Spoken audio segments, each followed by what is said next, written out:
Hi all, welcome back to Creepfire Stories, the podcast that is bound to send shivers down your spine, raise hairs in places that you didn't know you had any, and give you goosebumps. My name is Rhiannon. I hope y'all enjoyed the last episode, and if you did, then I'm here to give you some more. Today, I'll be reading another one of my personal favorites from another amazing writer. This one comes with 2 parts. So let us jump right in. Buckle down, read, and hope that whatever is in this one, it doesn't keep you awake. Today's story is called, I've Been a Small-Town Cop for 12 Years. There's One Case That Still Scares Me, by Carl B. 1961. Being a cop in small-town Minnesota probably isn't the most exciting career there is, but it's not bad either. It's actually a relatively peaceful and safe line of work, compared to being in law enforcement in one of the big cities, New York or LA, for instance, where the action is. There's only around 10,000 people in the town where I live. It's way out in the middle of nowhere, surrounded by miles of open farmland. And the only real crime that ever occurs is pretty minor stuff. The occasional rowdy rednecks getting into a fist fight at one of 3 bars downtown. Teenage vandals, petty theft, the odd drunk driver, a case of disorderly conduct here and there, the rare breaking and entering, that sort of thing. The only real serious stuff I've ever had to deal with is a couple cases of domestic violence and assault and battery. But even that's pretty typical, I guess, and it doesn't happen very often. Well, that's not entirely true. There was one case that still haunts me. But I'm getting ahead of myself. Like I was saying, I live in a pretty peaceful little town. Boring, some would even say. The kind of rural, out-of-the-way, hick farming community you've probably driven through on the highway yourself on the way to someplace more interesting, without as much as a second thought or a glance back. The kind of place where nothing out of the ordinary ever happens. You've probably thought, and for the most part you'd be right. But there's one case I can't get out of my mind. One case that still makes my blood run cold whenever I think about it. One case I can't explain, no matter how much I try to rationalize it to myself. When I think about what happened to the old Garrity woman 7 years ago. I'd been a police officer for about 5 years when it happened in the early spring of 14. There were only 5 cops on the entire town police force. My partner Jerry, Pete, and Vance, who both worked the night patrol, and the police chief, plus Karen, an older woman who was a retired librarian, and worked part-time as the dispatcher. The police department was located in the town municipal building, and consisted of 2 offices, one for the chief, and one for the rest of us to share. The 3-building jail cells in the rear, and 3 of them were never all occupied at the same time. It was an overcast, rainy afternoon in late March, early April. Me and Jerry were in our cruiser on a routine patrol around town when Karen's voice came over the radio telling us there was a possible 1082 in progress at the Garrity house on Turner Road. For those of you who aren't in the know, a 1082 is a police code for burglary. We acknowledged, then changed directions, heading for the Garrity home. I wasn't unduly concerned about the call. I already had a pretty good idea about who made it. Eileen Garrity was an elderly widow who lived in a rundown farmhouse on the outskirts of town. She was probably around 65, 70 years old and lived alone with her husband, since he had died of a stroke 3 years before. They had 2 adult children, but they both lived out of town and never visited her.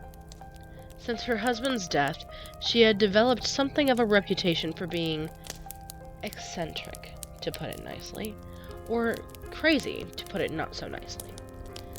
She was a shut-in who rarely left her home and had her groceries delivered once a week. Basically, a crazy cat lady, minus the cats. The reason she was considered crazy was because she had become pretty flaky and paranoid since being widowed, and had called the police department on multiple occasions for everything from hearing intruders moving around in her attic to seeing UFOs in her cornfield. There were probably a dozen others, too. All her calls turned out to be false alarms, of course. The burglars she claimed were hiding in her attic turned out to be a pair of raccoons that slipped in under the roof. And the UFOs were probably just jets flying overhead from the National Guard base 50 miles west. Me and Jerry and Pete and Vance had all visited her home before during respective shifts. We never got frustrated with her or gave her a hard time about it. We usually indulged her, inspecting her house and property to calm her nerves. She'd relax, thank us, we'd leave, and then the process would repeat itself in a couple of weeks or a couple of months. Honestly, our infrequent trips to her house were probably the only highlight of what was rather a dull and unexciting job. When we told the chief about Miss Garrity's latest emergency, Bigfoot was sneaking around her yard, or there was a giant anaconda lurking in the basement, he would just shake his head sadly.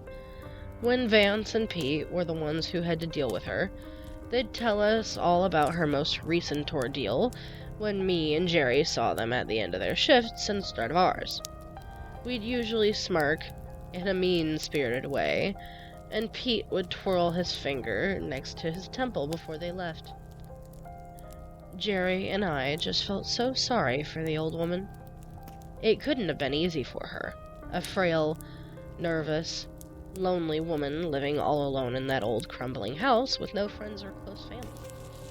I suspected she might be getting senile, or maybe entering the early stages of Alzheimer's or dementia. We worried about her living there by herself, almost a mile from the nearest neighbor.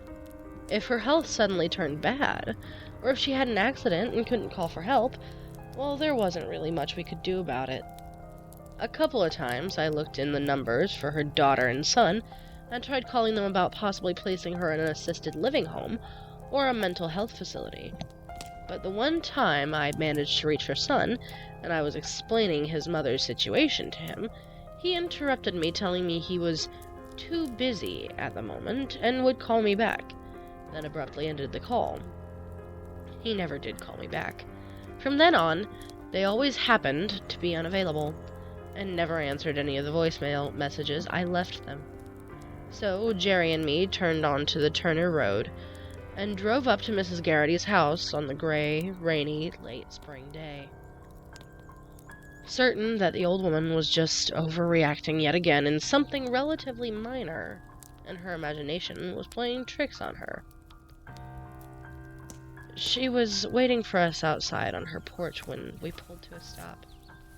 I'll never forget how she looked. It shocked me. She'd already been a thin, frail woman the other times that we had been out there, but we hadn't seen her in probably a couple months since her last false emergency, and she had changed drastically since then. Now she was gaunt, almost emaciated, her cheeks hollow, dark rings around her bloodshot, sunken eyes. Her gray hair was tangled and didn't look like it had been washed in days. Maybe weeks. And the dress she was wearing was wrinkled and dirty.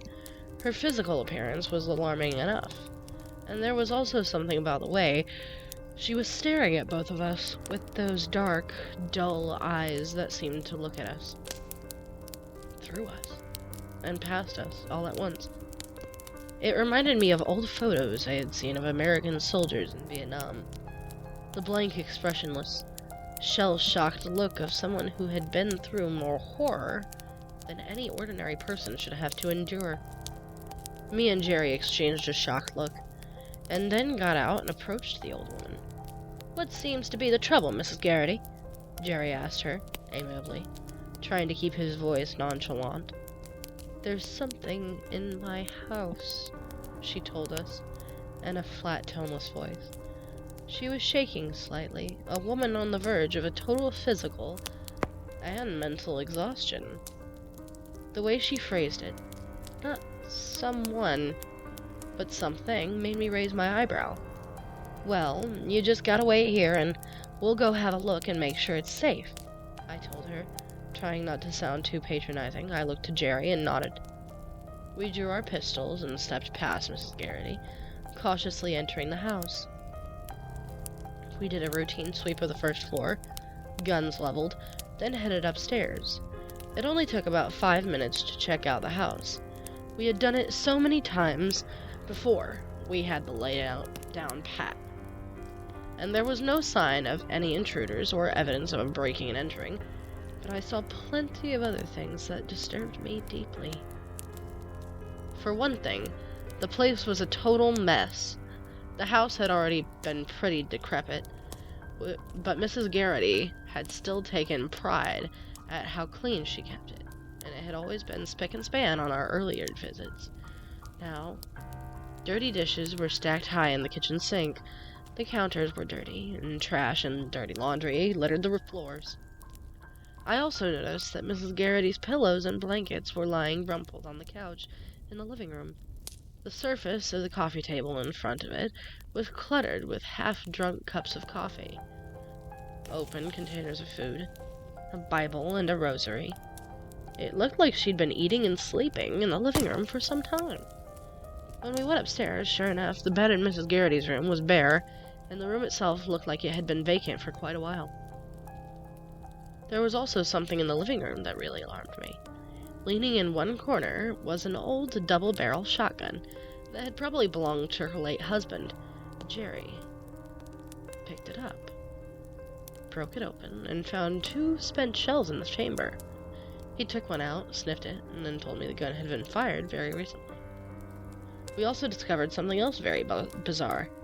All the mirrors in Mrs. Garrity's house had been shattered, and every closet door had been boarded shut. The one in the front hall on the first floor had a huge hole blasted in the center of it, smaller holes pitting the splintered wood around it. You didn't need to be Sherlock Holmes to deduce that Mrs. Garrity had fired her husband's shotgun into that door. But why? What the fuck had happened here? Jerry shot me a perplexed, questioning look. I shrugged, clueless and equally bewildered. Finished our inspection of the house, we put away our pistols and turned around to go back outside. Mrs. Garrity was standing in the room behind us, staring at us with that unnerving blank expression. Both of us almost jumped a foot in the air, startled. Neither of us had heard her enter. Jerry regained his composure and flashed her a fake, reassuring smile. "We don't see any sign of him, Mrs. Garrity. He must have slipped out the back. You're safe now." She didn't relax or appear relieved, like she had the countless other times we had humored her. Her face seemed to twitch, and some new look dawned in her eyes. It took me a moment to identify it. It was a look of pure, hopeless doom, mixed with utter terror. "No," she said, in that same oddless, listless, flat voice. "I'm not safe. It's still here. It's hiding. That's why you couldn't find it. And after you leave, it'll come back for me." Then she began to quiver. She started to cry with total despair, breaking down into hysterical sobs that racked her whole body. Jerry and me looked at each other, concerned. We went to the old woman and confronted her as best as we could, guiding her over to her couch, setting her down with us on either side of her, and coaxing her gently back to a state of calm.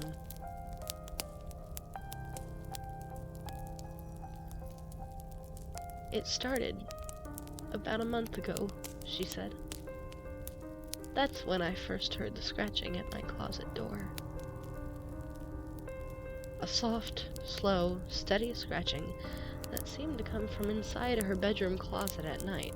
At first, she had assumed it was probably a mouse or some other small animal, except the scratching seemed to come from too high up to be the work of a mouse.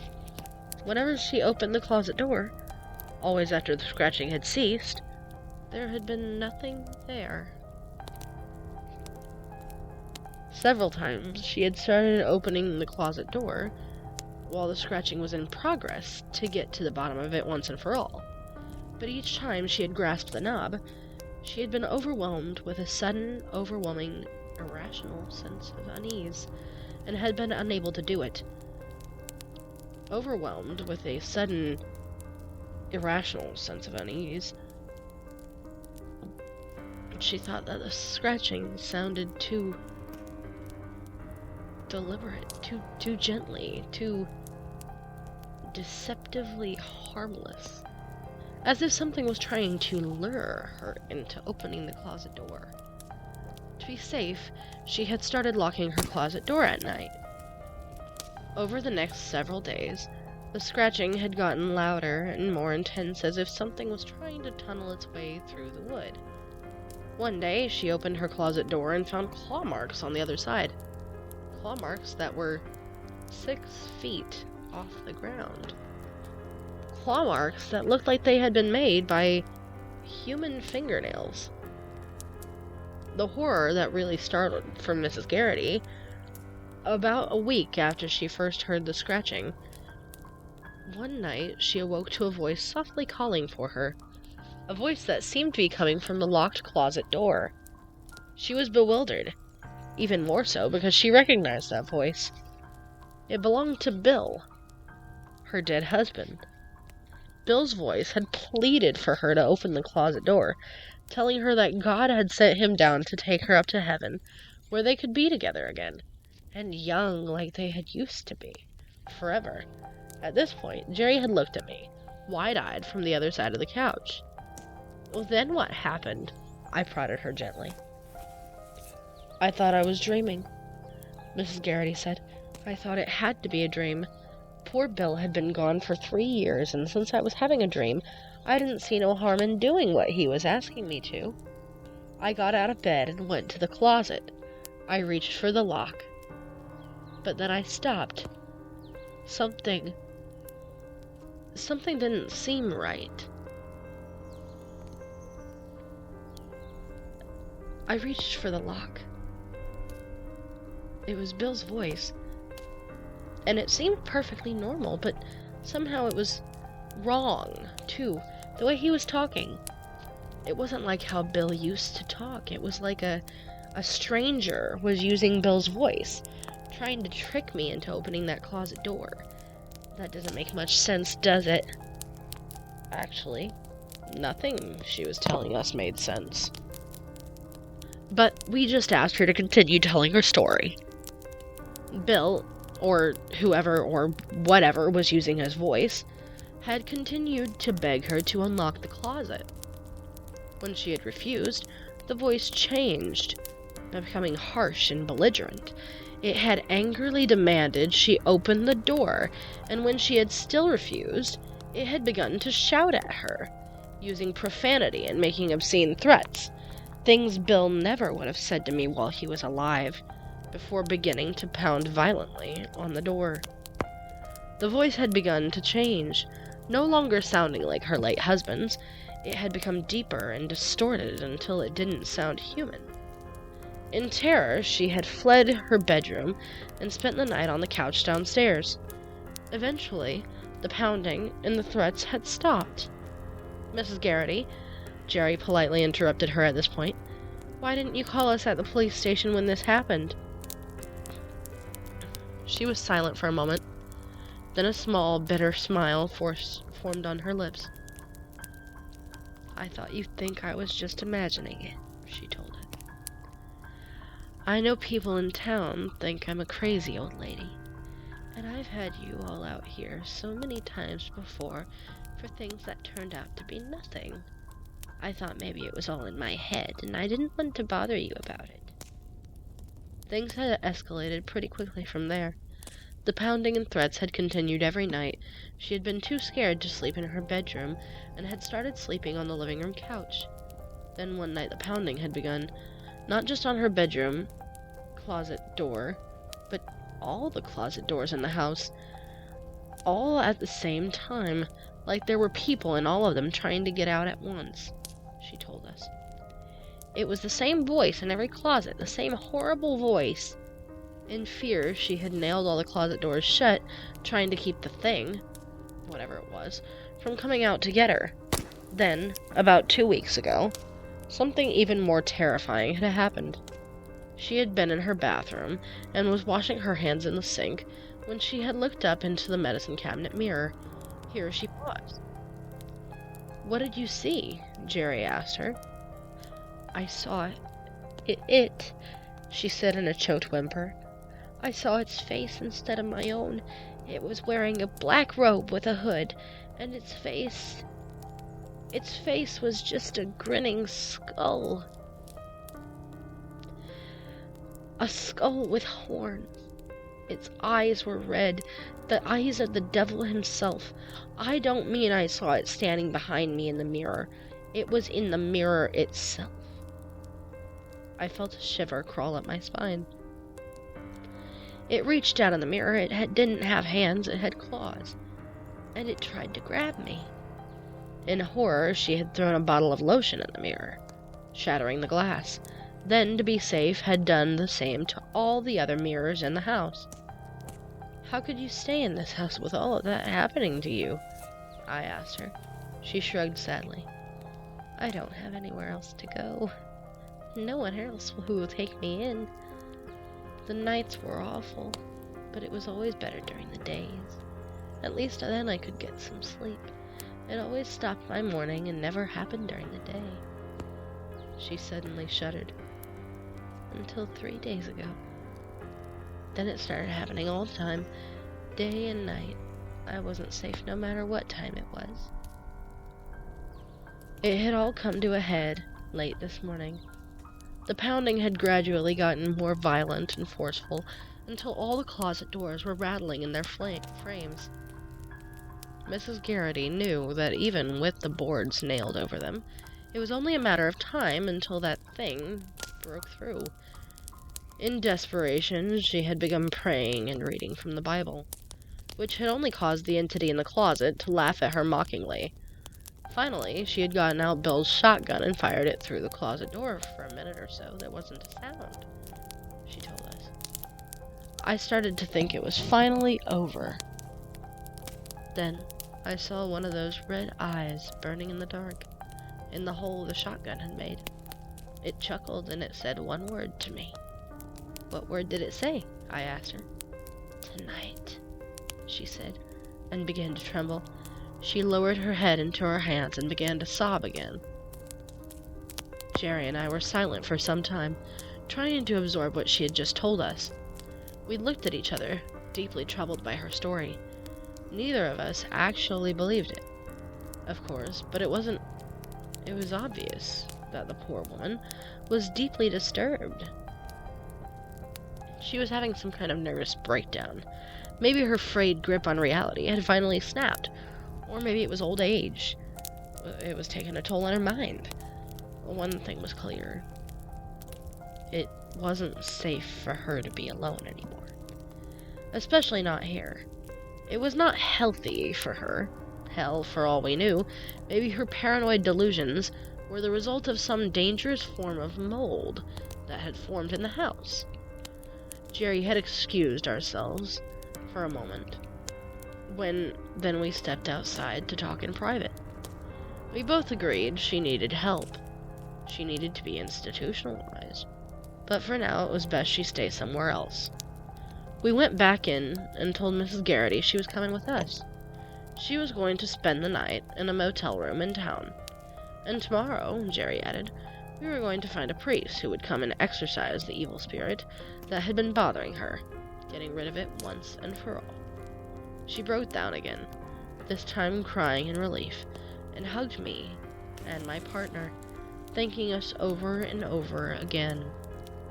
We drove her to a cheap motel in town and checked her in. Her mental state already seeming to have improved in that short amount of time being away from that house. She smiled and told us that she couldn't wait to finally get a night of decent sleep without having to worry about that thing banging on the doors. I think mostly she was just glad that she wouldn't have to be afraid anymore of the entity that she was convincing was lurking in her house. We both smiled at her and said goodbye. getting in a cruiser and driving away, our smiles faded as soon as we pulled away from the motel. We both drove in grim silence. We both liked old Mrs. Garrity. In spite of all the times that she had made herself a nuisance to the police department, with her bogus calls and her erratic behavior, we were sorry her mental state had deteriorated to such a point that she could no longer look after herself. We told the chief her story when we got back. He sighed sadly and nodded, agreeing that she had to be committed somewhere. Tomorrow, him and me were going on a drive out and personally visit her son and daughter and explain to them what was going on. It's if they still refused to do what needed to be done, the chief would see to it himself that Mrs. Garrity got the help that she needed. But we never got the chance. The last time we ever saw Mrs. Garrity was when Jerry and I left her at the motel. Around 4 a.m. the next morning, I was awakened by an urgent phone call from the chief telling me to hightail it to the motel as soon as possible. He wouldn't say why over the phone, but I already had a hunch it had something to do with Mrs. Garrity.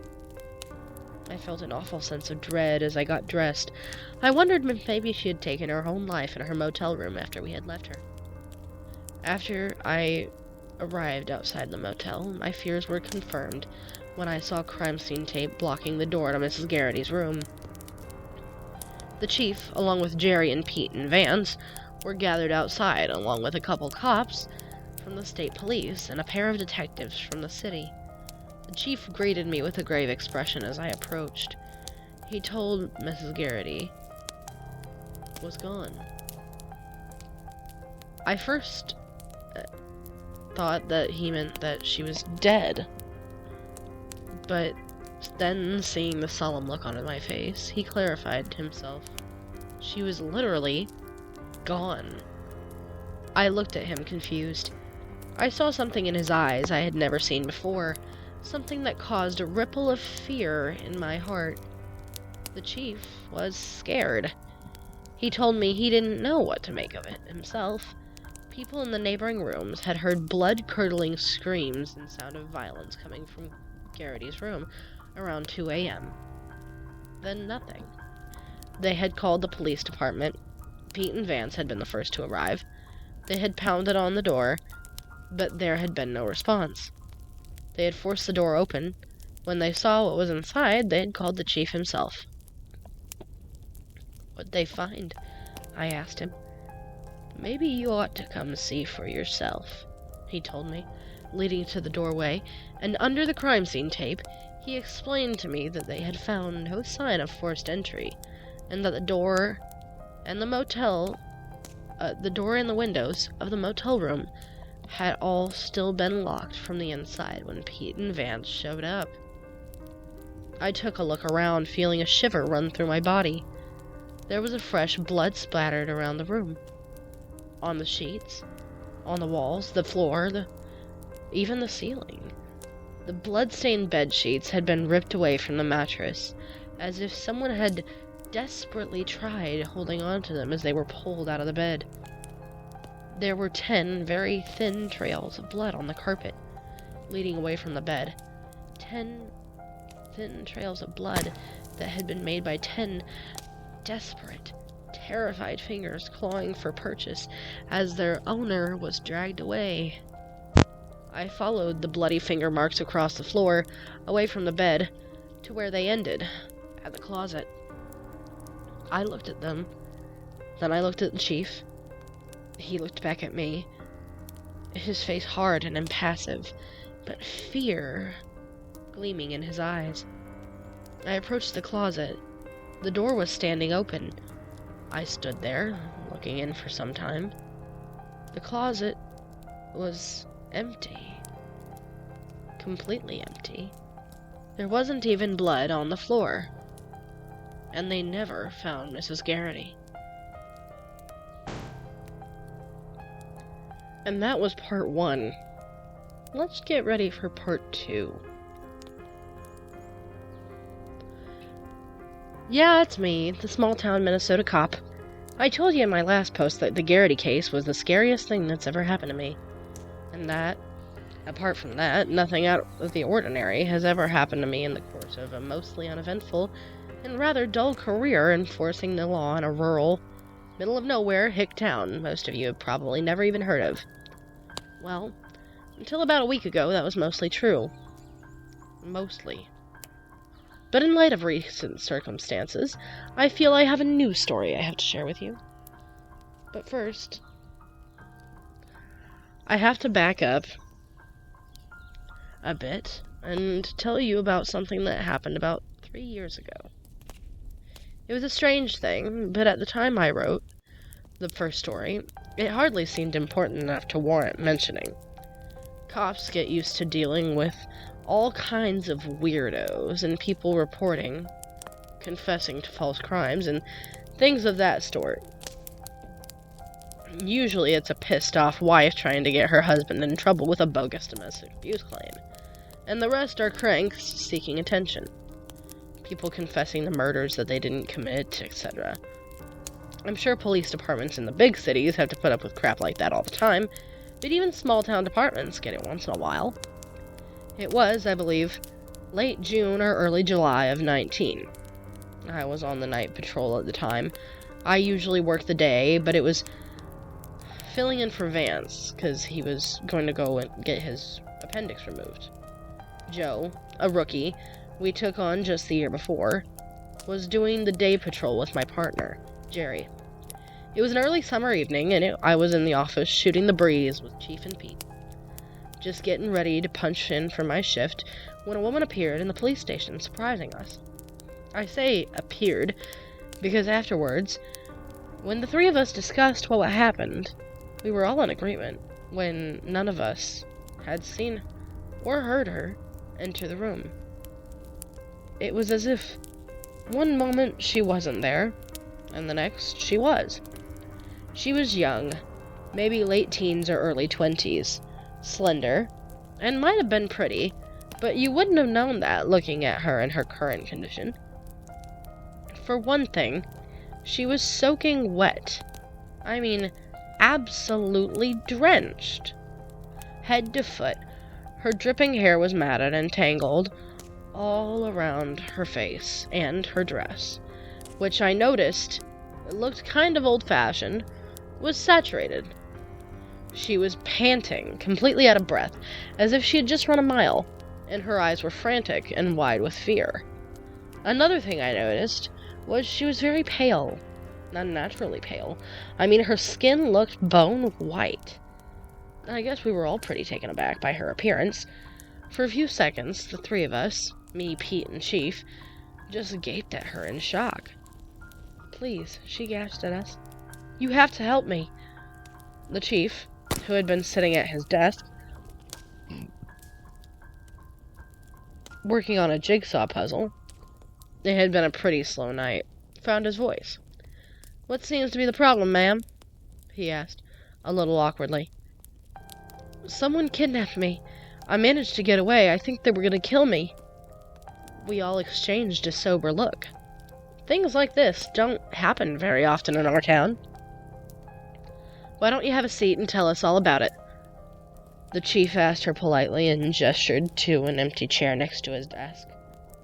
She sat down, trembling slightly as if she was cold. The Chief told Pete to go get a blanket for her. There was a supply of them in the closet of the municipal building, where the police department was located, which also served as an emergency shelter in the bad weather. Pete went to fetch one. The Chief asked the young woman if she would care for some coffee, gesturing to the pot sitting on the table across the room. "No, thank you," she said distantly, looking past him into space, distracted or maybe in shock. "What's your name, ma'am?" The Chief asked her. "Shirley," the young woman answered. "Shirley Ann McDougall." The Chief took a police report form out of his desk drawer and jotted that down. Pete came back to the office carrying a blanket, which he offered to Shirley Ann McDougall. She thanked him and wrapped it gratefully around her shoulders, but continued to shiver through the interview, as if it was impossible for her to warm her body back up. "How old are you, Mrs. McDougall?" the chief asked her. 19. He wrote that down. Where do you live? Right here in town. And how long have you lived here? My whole life. At this point, the chief frowned a little. He threw a questioning look at Pete, who shrugged. Then me. I shook my head. I couldn't see what was bothering the chief. When you've been a cop in a small town for long enough, you get to know most of the people who live in your jurisdiction. I had been a cop for 10 years at that point. Pete, who was older than me, had been one for close to 20, and the chief, who was older than both of us, had been one for nearly 40, and yet none of us had ever seen this woman, who claimed to have lived here her whole life, or heard of her, before this night. What's your address, Mrs. McDougal? The chief asked her. I live with my parents in their apartment, above the hardware store they own, McDougal's Hardware on Main Street. That's when I knew there was something really off about this whole ordeal. There was no McDougal's Hardware on Main Street. In fact, I had never heard of anyone named McDougal ever living in the area. The chief was looking at Shirley strangely, but he continued doing it by the book and didn't miss a beat. Now, Mrs. McDougal, you can call me Shirley, she interrupted softly, still staring off vacantly at nothing in particular. Shirley, why don't you tell us exactly what happened tonight? She told us, and her story only got stranger and stranger. I was coming back home from the movies. Me and my friends had gone to see the new Martin and Lewis comedy at the Mayan. Whoa, Pete interrupted her at that point, raising his hand. I'm sorry, you say you went to the Mayan? Yes, to see Martin and Lewis. Martin and who? You know, Dean Martin and Jerry Lewis. We went to see their new film, Partners. It just opened last week. Pete met eyes with me. The look on his face was a combination of confusion and bewilderment. He mouthed the words, "What the fuck is going on?" at me. Shirley went on. Anyways, I was walking back home to my parents, and I stopped at Beckman's drugstore to get a chocolate malt first. Beckman's drugstore. That rang a bell somewhere in some distant corner of my memory. I dug for it, and after a moment it came back. Beckman's had been a pharmacy here in town when I had been a little kid. An independent, family-run drugstore, complete with an old-time soda fountain like something you would have seen back in the 1950s. It had been owned and operated by the Beckmans for 3 generations, until the last of them, old Clyde Beckman, had died back in the late 90s. His kids had sold the business, and now there was a CVS where it had once stood. I felt a shiver creep up my spine. I was going into the store, but a man approached me outside. He was an older man, maybe in his late 40s, silver hair. He was dressed like a priest and had a crutch under one arm. He asked me if I could help him. He said his wallet had fallen under the seat of his car, and he wanted to know if I'd help him get it out for him. He was very polite. He seemed harmless, and I felt sorry for him, because of his crutch. He led me over to his car. What kind of car was it, Shirley? The chief interrupted her. She thought about it for a few seconds. I think it was a Buick. Yeah, it was a dark Buick. A couple of years old, maybe 1953 or 54. A 53 or 54 Buick that, according to Shirley McDougal, was only a couple of years old. What the hell was this? Was this chick on something? Was she nuts or pulling some stupid prank? I searched her face, trying to detect a lie, but she seemed genuinely shaken by whatever she had been through. Did you get the license plate, Shirley? The chief asked her. I caught a glimpse as we were going around it. I didn't see the numbers, but I noticed it was an out-of-state car. I think the license plate said Oklahoma. Then what happened, Shirley? The chief prodded her gently. I knelt down and was feeling beneath the driver's seat for his wallet. And then she paused and took a long, shaky breath, then exhaled it sharply, as if mustering her courage to recall her ordeal to herself. Something hit me in the head. It hit me hard. It was him, the man dressed like a priest. He had hit me from behind, I think with the crutch he was carrying. He hit me again. I was stunned, dazed. I think I might have even lost consciousness for a few moments. When I came to, he was dragging me around to the back of the car. I tried to fight him off, but he slapped me in the face and told me to shut up or he'd kill me. He called me a... She hesitated. I'd rather not repeat what he said. She lifted the trunk lid and shoved me inside, and then slammed it shut. I was screaming at the top of my lungs and pounding against the trunk, but he'd already gotten back in and started the car. When he was driving, I was screaming and crying and praying and begging him not to hurt me. I told him I wanted to see my parents again, and he just kept driving. I don't know how long he drove. A long time, maybe an hour, but then something happened. He had an accident. I heard him shout an alarm, and then the car swerved sharply. I could hear the tires shriek, and we went off the road. The next thing I knew, the trunk was filling with cold water. We must have crashed into a lake or a pond. I was panicking, pounding, trying to force the trunk open, and then... I don't remember. It just went black for a while. The next thing I remember is splashing around at the surface of the water. I don't know how I managed to get out. I swam to the shore and climbed up back onto the road and just started walking back into town. Her story finished. Shirley fell silent. She lowered her head, shuddering. None of us knew what to say. We stood there, trying to make sense of what she had told us. I looked at Pete, then at the chief. The chief looked back to me, a disturbed expression on his face. May I use the telephone? Shirley asked, looking up. I want to call for my parents and tell them I'm alright. Of course, Shirley. Just give us 1 minute. We want to run this guy's description out on the radio. Get an APB going so we can catch this creep.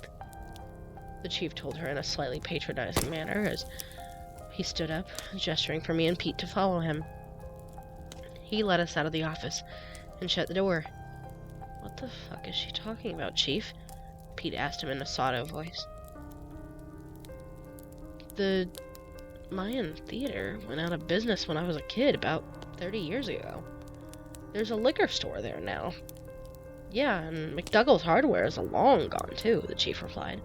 Long before your time, either of you. It burned down when I was a kid, back in 67, I think. Maybe 68. And the McDougals went up in flames with it, died in their sleep. Pete and me took a moment to absorb that. So what the fuck's her deal? Is she crazy, strung out, or what? The chief shrugged. Who knows? Maybe something really did happen to her tonight, and the trauma caused a psychotic episode. Dissociative identity disorder, or whatever they call it. He opened the door and motioned us back in. Shirley McDougall, or whatever her name really was still sitting beside the chief's desk. She looked as we entered. Can I call my parents now? She asked urgently as the chief sat back down. They must be worried sick about me. Shirley, the chief said, staring at her thoughtfully. Who is the current U.S. president? She blinked at him. What? Dwight Eisenhower. What does that have to do with anything? The chief looked at her for what seemed to be a long time. Shirley, he asked her softly, do you know what year it is? She gave him a puzzled look. Excuse me? Do you know what year it is? 1956. Why do you ask?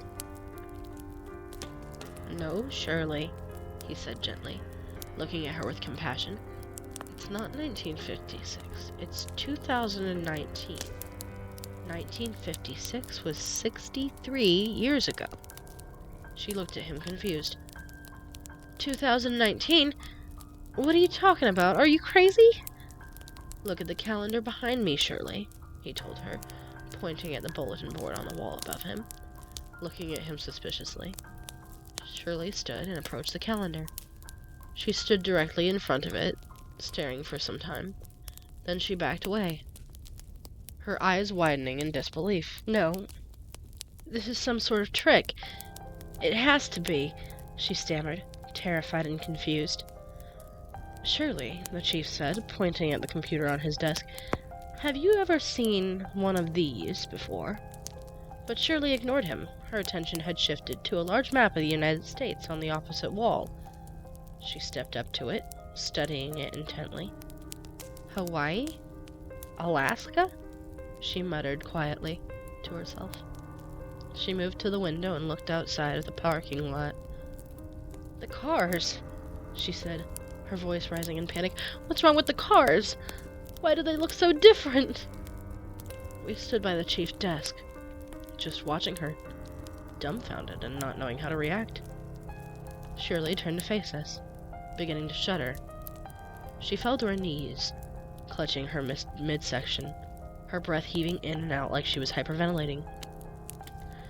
I think I'm gonna be sick, she uttered in a low, choked voice. Please show me where the ladies' room is. I'm gonna be sick. Pete looked to the chief, who nodded, grim-faced. Pete helped Shirley to her feet and escorted her out of the office. He looked back at us, and the chief mouthed at him. Keep an eye on her. Pete nodded. Then they stepped through the door and out of sight. A long, awkward moment of silence passed with the chief sitting at his desk, distractedly toying with a piece of his jigsaw puzzle, and me standing there, both of us trying to wrap our heads around what had just happened. The entire encounter, from the moment the soaking wet young woman had entered the police station to when Pete had taken her to use the restroom, had lasted no more than 20 minutes. I finally broke the silence, forcing out a nervous laugh to try and lighten the mood. Weird night, huh? I said to the chief. He just grunted in response, seeming preoccupied with something. Who should we call? The state cops or the hospital? I asked. He didn't answer me. He was still lost in thought, staring intently straight ahead. Something just dawned on me a couple minutes ago, just when Pete and her were leaving. He looked at me troubled. 1956 was 2 years before I was born, but McDougall's hardware store was still in town until I was 9. My parents used to do business with the McDougals. I remember something from when I was a kid, overhearing my parents talking. Something about the McDougals having a daughter that vanished under mysterious circumstances. Looking at him. Come on, Chief. You're not telling me you're actually buying into this thing, are you? It wouldn't be the first time something strange has happened in this town, he said, giving me a pointed look. I think you know what I'm talking about. I didn't answer him, but I did know what he was talking about. In my mind, I saw images I cared not to remember. A blood-spattered motel room, sheets torn from the bed, bloody claw marks on a carpet trailing off and stopping abruptly at the empty closet. I shuddered at the memory. Suddenly, there was a commotion from down the hall. Pete was yelling for both of us to come quick. Shit, what now? I muttered as we hurried out of the office. Pete was standing down the hall, just outside the women's restroom. He looked rattled. She's gone, he said as we got closer. What the hell you mean she's gone? The chief demanded. See for yourself, Pete answered, and pushed open the restroom door. We looked in. All 3 stalls were standing with their doors open, vacant. The chief turned to Pete. Well, where the hell did she go? I thought you were watching her. Hey, Chief. I was standing right here the whole time. I swear it, Pete insisted.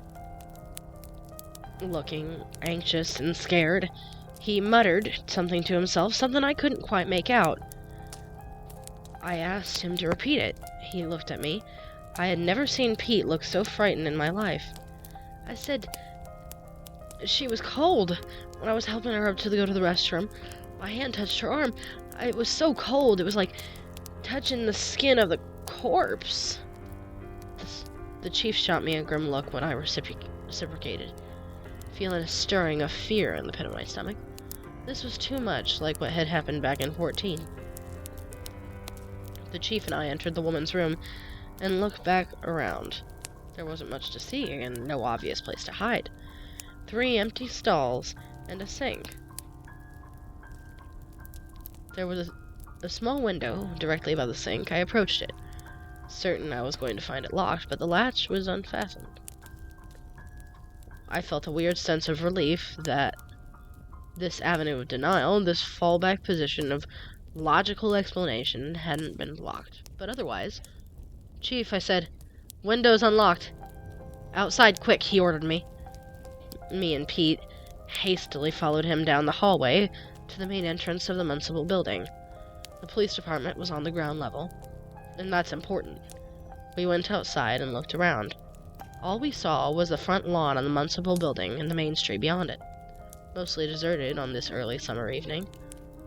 The window in the women's restroom faced the left side of the building. We went in that direction, but when we turned the corner, there was nothing there. No sign of the mysterious young woman who called herself Shirley McDougal. I looked up.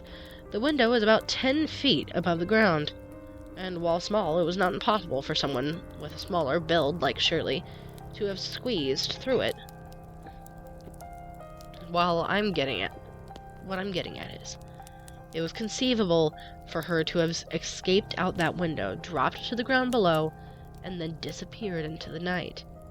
The grass had been recently mowed and it hadn't been raining, so the ground hadn't left any footprints we could see to determine which direction she had gone. We looked at the window for some time. Finally, the chief lowered his head and emitted a slightly shaky chuckle.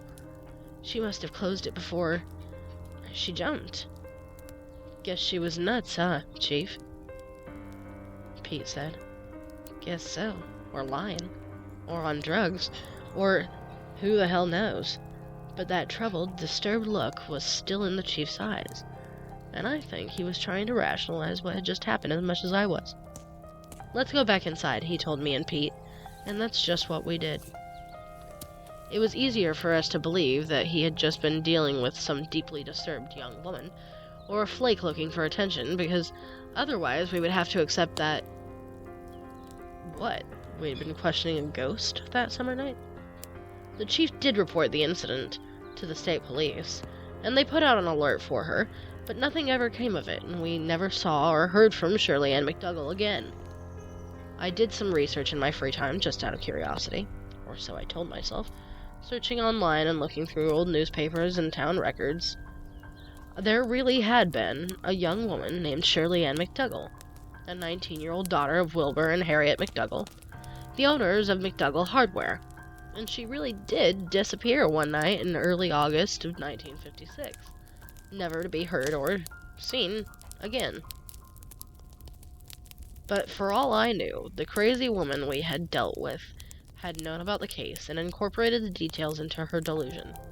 There were no pictures, if you were wondering. I looked but couldn't find anything in the newspapers. I even tried locating any of Shirley's surviving relatives, to no avail. It had been over 60 years, and presumably all the family photographs had been destroyed in the fire that killed her parents. I forced it all out of my mind. I was a police officer, and there were no more pressing matters to deal with. Eventually, I forgot about all my strange encounters with Shirley McDougal. Then, last week, I went into the station to start my usual shift. The chief beckoned me into his office, his face pale and grave. He didn't say anything. He just pointed to the newspaper on his desk. I picked it up, looked at the headline, and nearly wet my pants. Lake yields dark secret after 66 years. The temperature in the chief's office seemed to drop 10 degrees as I read the story. One town over, some guy in a boat had been trying out his new fish locating sonar, and had inadvertently stumbled upon a car at the bottom of the lake, 20 feet down. He went to the police and they had it hoisted to the surface, an old, battered, rusted wreck that had once been a 1953 Buick.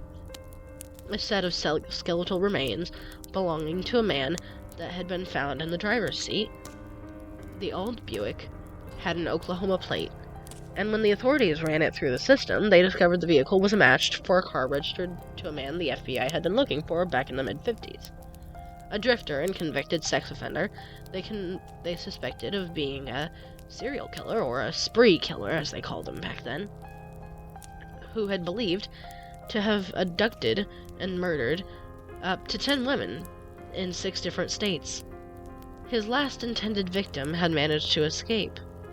She claimed a man dressed as a priest had tried to lure her into his car and then overpower her. This had happened in Iowa, one state away from Minnesota. After that, he had just vanished off the FBI's radar. When they conducted a more detailed inspection of the wrecked Buick, they made a further gruesome discovery. A second skeleton was found in the trunk. A skeleton belonging to a young woman. And that has been I Have Been a Small Town Cop for 12 Years, One Case Still Scares Me, by user Carl B. 1961. I hope that this one did a number on those hairs on the back of your necks. It sure did for me. Thank you all for listening. My name is Rhiannon. Be sure to come back next time, where you will all be welcome on Creepfire Stories.